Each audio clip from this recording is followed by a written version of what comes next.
Hello, hi everyone. I hope you all are doing good.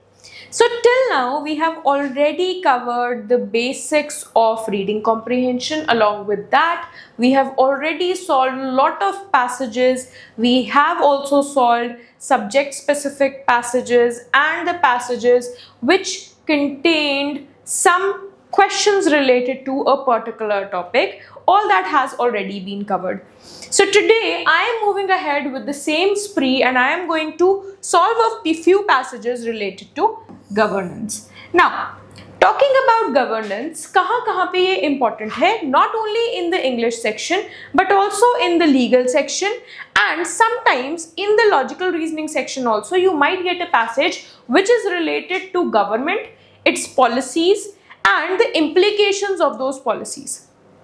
Right? So let's just discuss about the problems that the students face while solving such passages. The first problem is understanding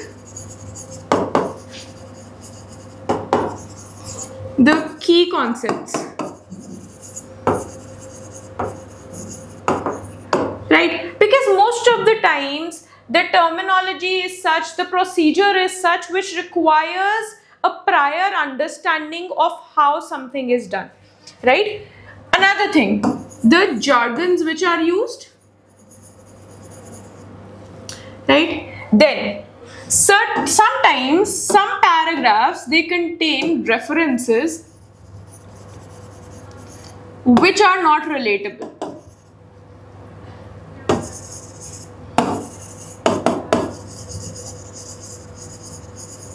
Right? So relatability, because see, I can expect relatability from people who read newspapers on a daily basis, who are well versed with such concepts, but you being the students of grade 11 and 12, I don't expect such expertise in the knowledge of all these jargons and these concepts.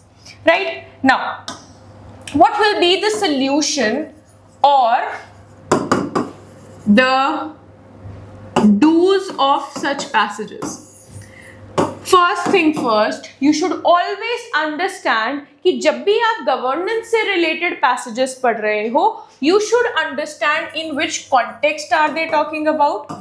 Secondly, if they are referring to a policy, then you should not forget the main idea or the causes behind it.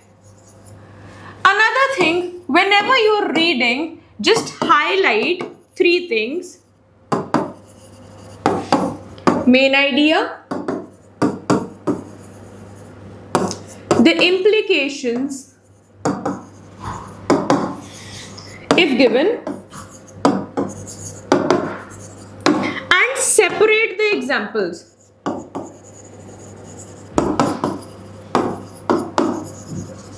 What do I mean by this is, by this I mean that sometimes what happens is a principle is given along with some exercises which have already been performed or with some examples which have already, used that principle or that rule. Hence, you need to be sure that you separate the examples here. Now, let us start with the first passage itself, and the first passage talks about good governance. Now see, good governance is the need of the hour, right? It is something that everybody talks about, and ये कुछ ऐसी सी चीज है जिसके बारे में usually बात होती रहती है, articles आते रहते हैं newspaper में. So let's just read about it. Good governance rests on the premise that power must be exercised with accountability.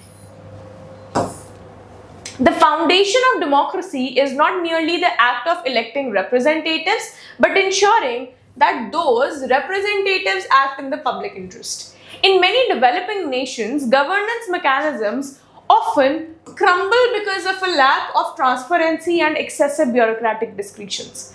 Public institutions, instead of being facilitators of progress, frequently become instruments of political patronage. True accountability demands not only reactive measures, but as inquiries after the corruption, scandals, but also proactive system that prevents misuse of authority.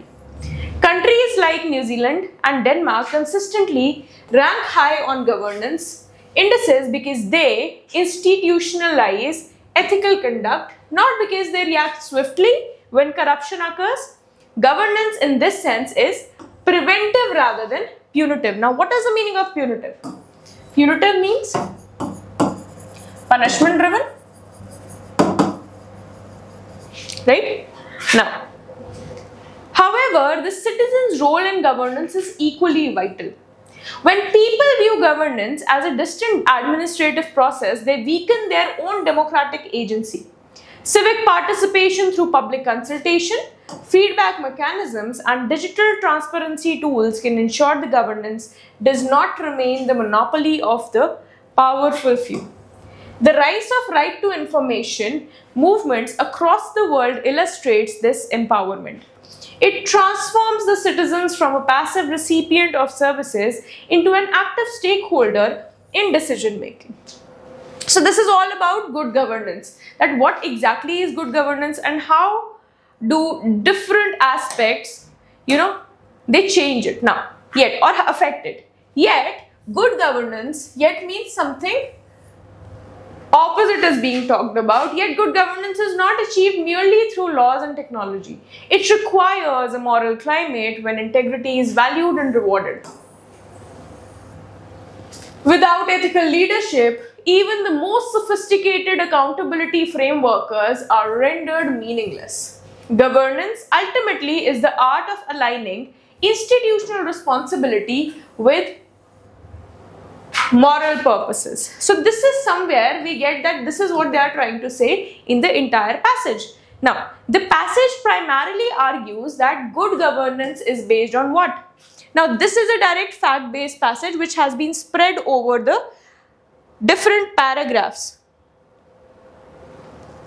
So the answer here is clearly B, which is active citizens' participation and ethical leadership, right? Because this is something that we have clearly talked about.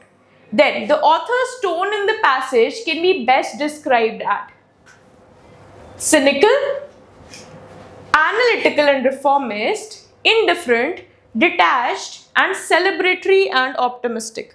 What should it be? What should it be?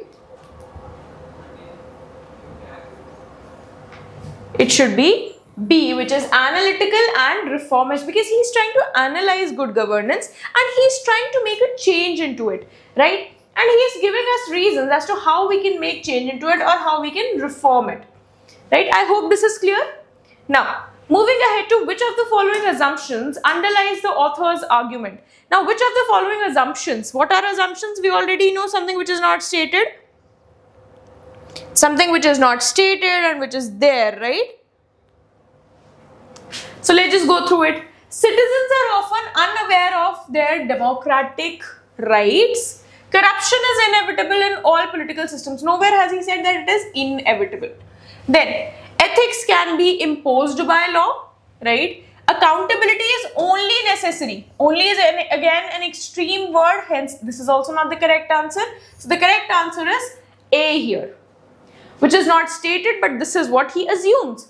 Then, the author's reference to countries like New Zealand and Denmark serves to do what? Let's see where he has criticized these countries. See, here he has said, true accountability demands not only reactive measures such as inquiries after corruption scandals, but also proactive systems that prevent misuse of authority. Countries like New Zealand and Denmark consistently rank high on governance indices because they institutionalize ethical conduct, not because they react swiftly when corruption occurs. Governance in this sense is preventive rather than punitive. So what is he trying to do here? He's just trying to give us an example of the countries. Let's just read what he's trying to do here. The author's reference to the countries like New Zealand and Denmark serves to criticize developing nations. No, he is not.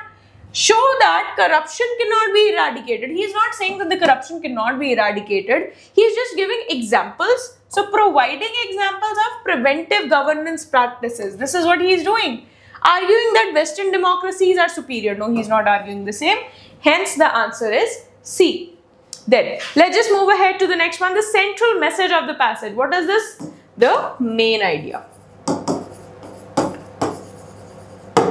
Chalo. So governance is effective only with strict supervision, only makes it too extreme, hence it is not the correct answer. Governance depends primarily on institutional efficiency. No, he has not said that too. He's primarily or primary focus किस पे होना चाहिए? Institutional efficiency पे. उसने ये भी बात नहीं करी. Then governance must combine accountability, ethics and participation. Yes, he has talked about that.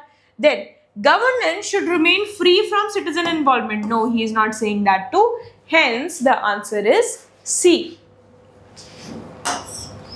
Now, let's just move ahead with passage number 2. And let's just talk about it in detail. So, the digital age has refined the relationship between the state and its citizens. Governments increasingly rely on data-driven systems to deliver services, monitor compliance, and predict public needs. Digital governance, once heralded as a symbol of transparency and efficiency, now poses new ethical and democratic dilemmas. Algorithm governance can enhance decision making by minimizing human bias and improve speed. However means something opposite is going to be talked about here. However, when algorithms are opaque means not clear or poorly designed, they risk entrenching systematic discrimination under the guise of objectivity. For instance, automotive welfare systems in some countries have mistakenly denied benefits to thousands due to algorithmic errors, leaving citizens with little recourse. Recourse means options, right? Transparency in governance now extends beyond open meetings or access to official documents. It involves disclosing how data is used, processed and interpreted. The ethical question is no longer only about what the governments do, but how they do it. Without accountability, mechanisms for artificial intelligence and data analytics, digital governance could become the most efficient form of accountable power ever devised. Now, word which is important here is could. So there is a possibility. He is not sure about it, but he is giving a possibility here. At the same time, digital governance presents opportunities for participatory democracy. Online platforms allow citizens to engage with policymakers directly, bypassing traditional bureaucratic barriers. However, again something opposite is being talked about. However, these same platforms can amplify. Amplify means they strengthen or they raise the gap. Amplify means raising something, raising misinformation and polarized discourse if left unregulated. Thus, what is thus? It is again an indicatory word wherein an indication is given that from here on the conclusion can begin. So thus governance in the digital era is balancing act between innovation and integrity, participation and protection. This is exactly what the entire passage is talking about. Now, according to the author, the greatest risk of digital governance is that. What is the greatest risk here? Let's see. According to the author, the greatest risk of digital governance is that increases government spending. No, we're not talking about that. Making bureaucracy obsolete, creates unaccountable systems of power and depends too much on human input. This and this is way too, it is just focusing on one of the viewpoints out of the entire thing. But here the question asks the greatest risk. It asks about the greatest risk. So what is the greatest risk here? It is C.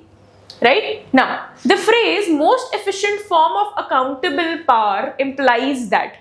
So this is an inference based question. What should it be?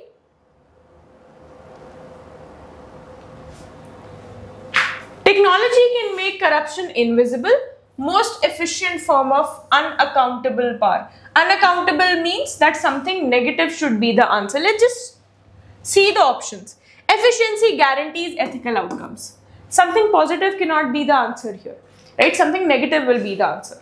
Accountability is unnecessary in digital systems. We are not talking about whether it should be necessary or not. So we are not talking about this, hence this shouldn't be the answer.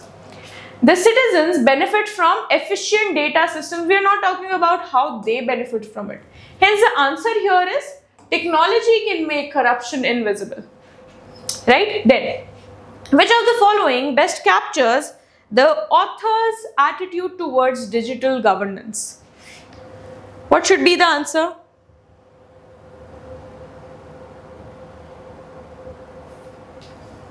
Let's just read through it. Completely optimistic about technological change. The word completely optimistic makes it way too extreme. Hence we eliminate it. Balanced recognition of both risks and benefits. Yes, we are talking about the risks and the benefits and we are trying to make a balance here. Hence B seems correct. Now let's just see if we are able to eliminate C and D. Alarmist about the dangers of data use. We are not being alarmist about it. Right? Then, indifferent to ethical considerations. No, he is not indifferent. Rather, he is quite alert and aware about it. And hence, he is discussing it here. Right? Ab aage chale. The passage suggests that digital governance should focus on what?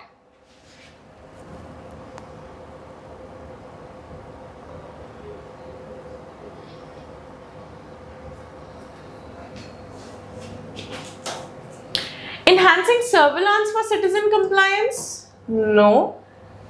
Improving data security and citizen engagement? Yes, this is being talked about. Limiting citizen participation in policy making? No, they are not saying that it should be limited. Replacing human officials with AI? No, not at all. This is something which is way too out of the box. Now, the author implies that the success of digital governance depends on what? The extent of technological investment? No. He is not saying that if you invest more, then only you can get the results. He is not saying that. Citizens' willingness to share data? No, not at all. Then, balancing innovation with accountability. Yes, this is something which we have understood because he has talked about balancing power with accountability. Then, the privatization of public data systems. No, he is not talking about this too. I hope this is clear. Now, we will be moving ahead to the third passage. Now, here, bureaucracy was originally designed to ensure stability and impartiality in governance. Max Weber's model of rational legal authority emphasized rules, hierarchy, and predictability. Yet, what is yet? Yet means something opposite is being talked about. Yet, over time, bureaucratic system in many countries have come to symbolize rigidity, inefficiency, and resistance to change. What was meant to be a tool of order has turned in many cases into a barrier of reform. ठीक है?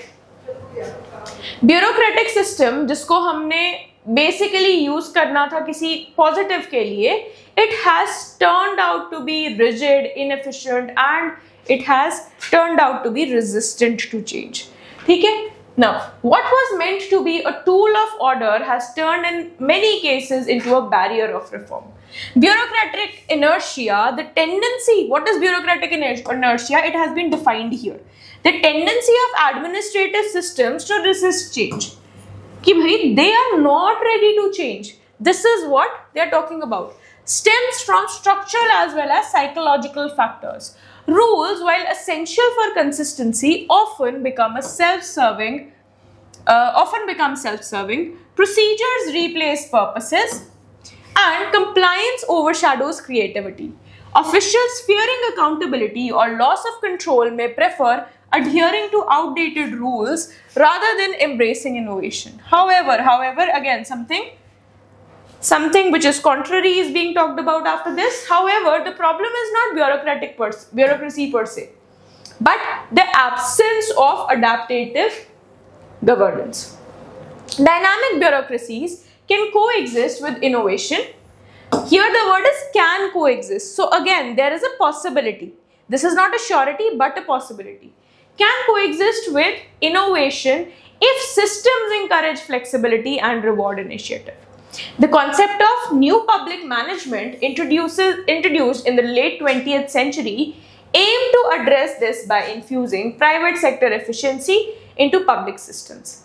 Yet means, again, he's trying to say something opposite or contrary, without an ethical compass, managerialism and can reduce governance to profit-driven performance. So here, if we see the passage in entirety, we are just trying to tell the loopholes of bureaucracy, right?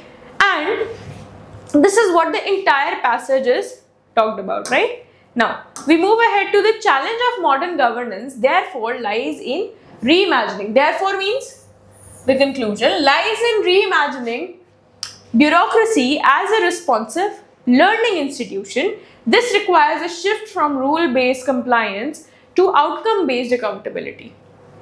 In an age of rapid technological and social change, governance must means it is important, evolve into only in form but in spirit, balancing structure with adaptability, right? So in the end, somewhere or the other, he has highlighted the loopholes of bureaucracy throughout, and in the end he has tried to give some reformative measures, or this is what should be done. This is what he has said. The main the criticism the author makes of bureaucracy is that is inherently corrupt and inefficient, resists change due to rigid adherence to rules, allows too much flexibility and discretion. Definitely this is not true. Prioritize ethics over performance. No. Is inherently corrupt, he has not said, hence the answer is B, resist change due to strict adherence to rules. Then, the term adaptive governance implies what? What does it imply?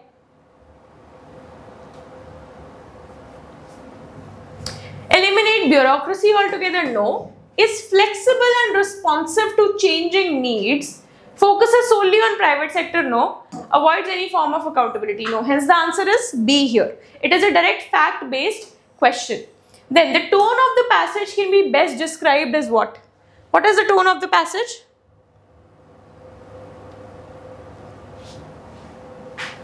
Let's see. Nostalgic and emotional? Not at all. Pragmatic and reform oriented? Yes, he's saying that we should think about the reforms, and he's trying to discuss the problems. Hence, he is pragmatic and reform oriented. Skeptical, he is not doubtful about anything, right? Hence, this shouldn't be the answer. Detached and neutral? No, he is not neutral. He knows that there are problems and we need reforms for the same. Then, according to the author, new public management failed because it is a fact-based question. It ignored the ethical dimension of governance. This is true. Was too focused on innovation? No. Rejected bureaucratic accountability entirely? No. And last one is relied heavily on technology? No. Hence the answer should be A here.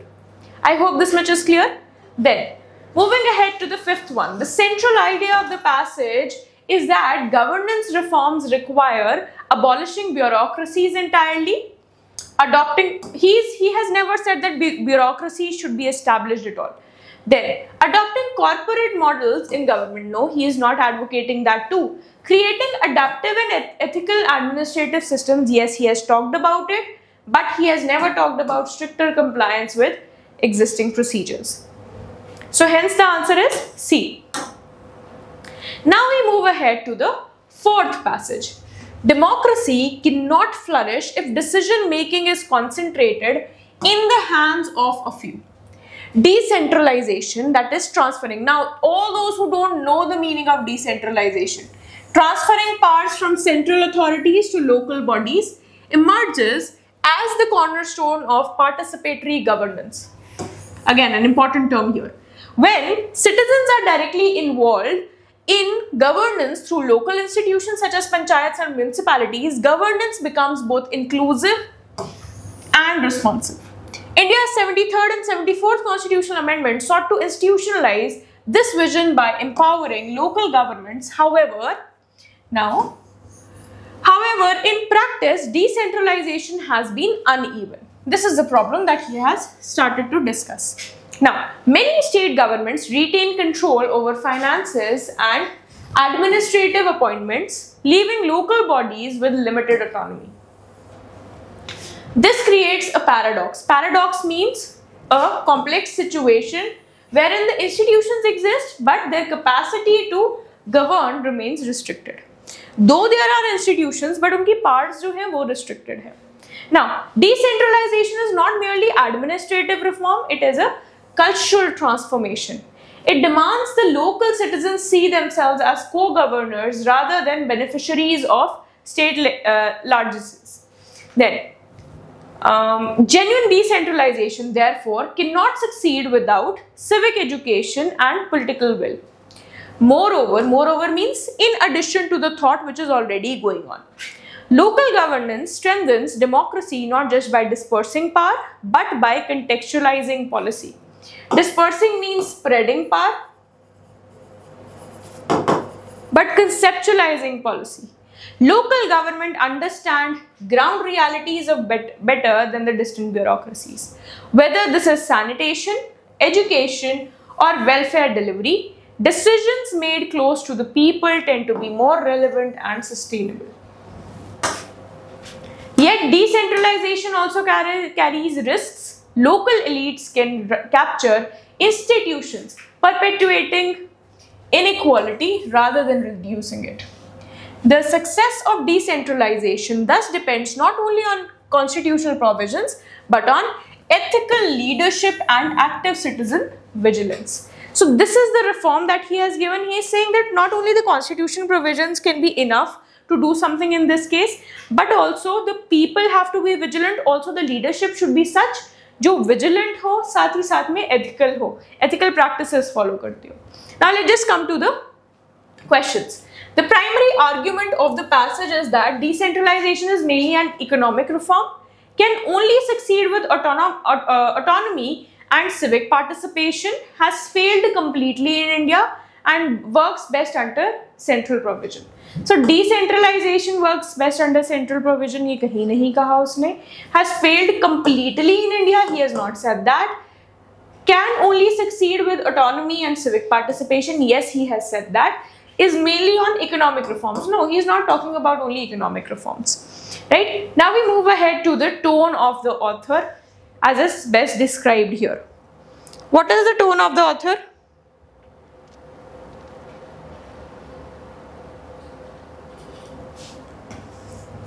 Let's see. He is reformist for sure, and also he is analyzing, hence he is telling the positives and the negatives of the same topic. Hence the answer should be A here. Next, according to the author, the greatest threat to decentralization is the absence of trained bureaucrats, dominance of local elites and lack of ethics, political instability at the national level, and over-dependence on technology.